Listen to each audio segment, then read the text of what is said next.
valves.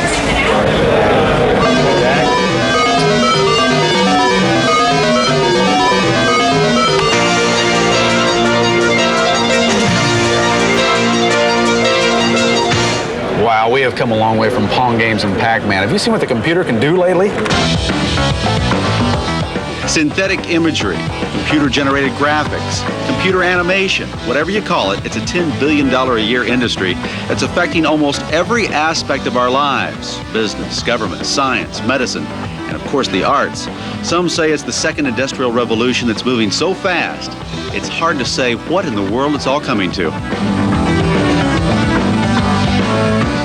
For one thing, it's come to this, the International Computer Animation Competition. This is the Academy Awards of Computer Animation.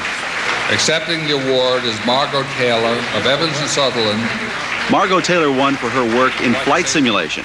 It appeals to both the technical person as well as the artist in all of us. Robert Abel of Abel Image Research won for Best TV Commercial.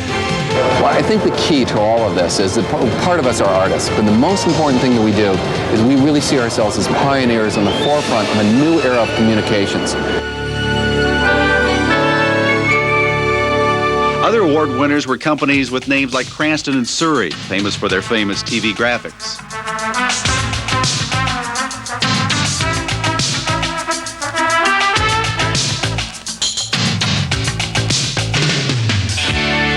And you might love this music video that Digital Productions won for. It combines very sophisticated graphics with live action footage of Mick Jagger.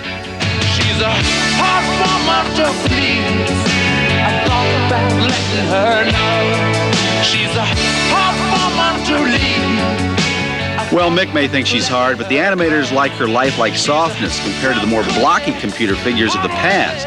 This 4-minute video cost $250,000, which is considered cheap compared to most computer animated commercials. Now, the biggest award comes at the end of the evening. From all the winners, they choose the best computer animation of 1986. Well, before we find out who won, let's talk about how it's done. And all that it is basically taking very simple pictures, the only limits are your imagination, and converting them into what we call a polygonal database. Now that's something a computer does, you don't have to worry about that. Once we convert it into a database, we can draw a three-dimensional reality. The computer says, it looks this way from the front, this way from the side, and this way from the top, it must look this way.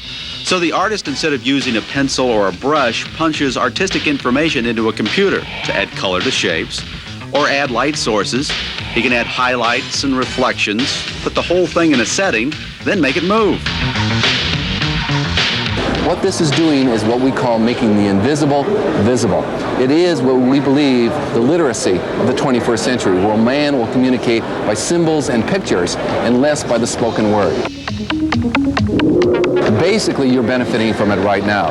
People who are designing cars that are safer, stronger, prettier, more comfortable, use less gasoline, are using computers right now to make them better. You're benefiting in your life from it right now. One of the very common applications for computer-generated imagery is to create the out-the-window scenes in a flight simulator. So a pilot sitting in the cockpit can fly through a computer-generated environment. He can practice takeoff and landings at different airports. He can navigate along specific roads and rivers. We can also vary the weather conditions, so he can land at night, he can land while it's foggy, and if he has a malfunction or if he has problems, it's not going to hurt him or the aircraft. And the winner of the Best in Show award goes to Dreams, Power, and Magic.